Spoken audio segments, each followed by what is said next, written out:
We're switching gears next onto something much lighter, and you may not think about this until you really need to look for one, and that's, of course, to look for a public restroom.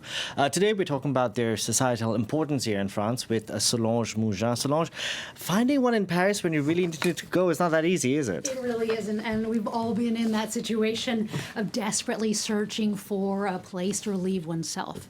And as this is the height of tourist season here in Paris, I thought we'd take a look at something that we all need multiple times a day, especially when traveling: a toilet.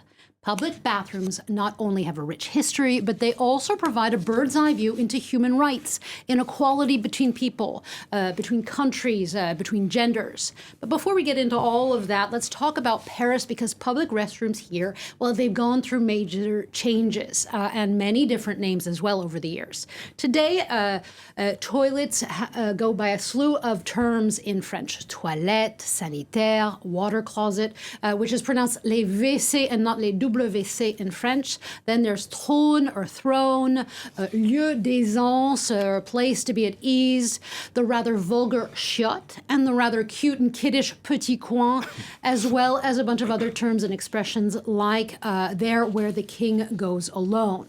But back in the 1800s, some toilets were called Vespasiennes, after the Roman emperor who created a tax on the urine that was collected from public toilets. Urine was a valuable commodity. It was used for dyeing fabrics, and actually ancient Rome is where there were the first signs that we have of public toilets, which were as communal as you get. But here in Paris in the 1800s, these free urinals, well, they almost went by another name than Vespasienne. Paris was a pioneer in terms of hygiene, because in the 18th century, Paris was a filthy place. People relieved themselves everywhere, and it was Count Rambuteau in 1834 who installed his toilets. He didn't give them a name, and Parisians started calling them the Rambuteau columns.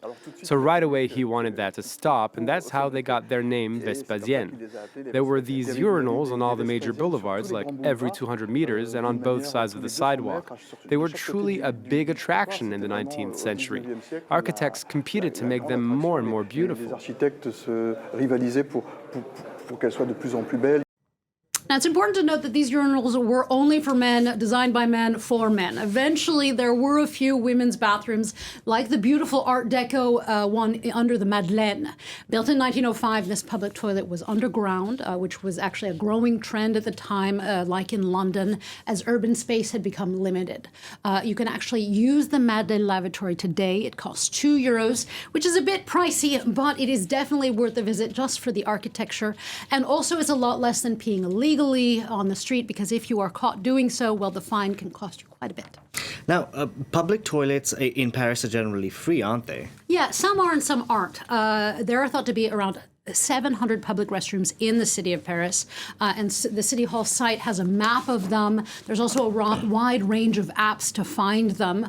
Le Monde did a study on the number of public toilets in the European Union, and it actually ranked Paris first across the EU, and 5 out of the top 10 cities that they studied are in France. Of Paris's 700 public bathrooms, there are some 400 self-cleaning street toilets, the famous Sanisette. These were created by Jean-Claude Decaux and rolled out by then Paris Mayor Jacques Chirac in 1981. But these self-cleaning toilets, they weren't free like the Vespasiennes. They cost a franc at the time, which led people to call them des Chiracettes, with people doing a word play at the time in regard to Chirac's last name, Chirac, tu chies, tu rac, or you pay to poo in French word slang. Now, this J.C. Decaux invention would actually revolutionize public toilets. It made them non-gendered, relatively clean, and easy to use. And these Sanisettes, which actually is a trademark name by J.C. Decaux, they have spread worldwide. A new generation of them has actually just been rolled out, was actually rolled out last year here in Paris. And they have been free in Paris since 2006, when the city council voted on this, arguing that paying a fee is profoundly unjust, they say, particularly to the homeless, who, like everyone, they need to go 4 to 5 times a day, sometimes more, and all of that adds up. But also unjust in regard to people with health conditions, the elderly, pregnant women, and also all those who travel for work, like taxi drivers and deliverymen.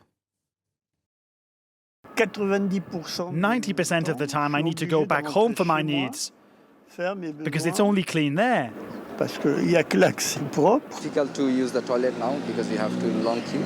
But few places they added, for the pee one, so I don't need to wait or without touching lot of things.